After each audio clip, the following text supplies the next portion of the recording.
China's Mars probe Tianwen-1 has been hanging around Mars in a parking orbit for nearly 2 whole months now, preparing for its rover landing in May. But it's not just sitting there in orbit twiddling its antenna, the probe is surveying the planet, orbiting closer, checking out the mission's chosen rover landing site, and sending back some amazing images of our dusty planetary friend.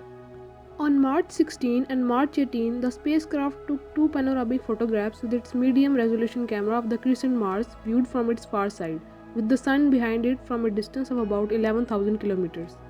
From that distance, surface features are visible, different colors streaking across the face of Mars as well as faint hazy outline. The planet is thin but dusty atmosphere wrapped around it like a delicate shell.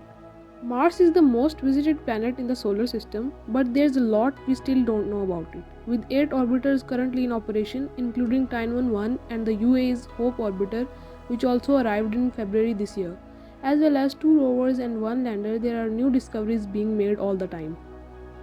Tianwen-1 carries a lander and rover that will be touching down in the Utopia Planitia, within the Utopia Impact Basin on the Martian northern hemisphere. It's a large lava plain under which a vast amount of ice have been found and which scientists believe was once home to an ocean before Mars lost its liquid surface water.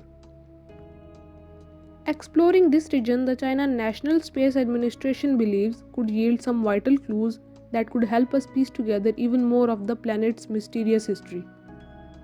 A date has not yet been set for the landing, but it is being scheduled for mid-May, according to an address by Chai Wang of the Chinese Academy of Scientists at Space Science Week 2021.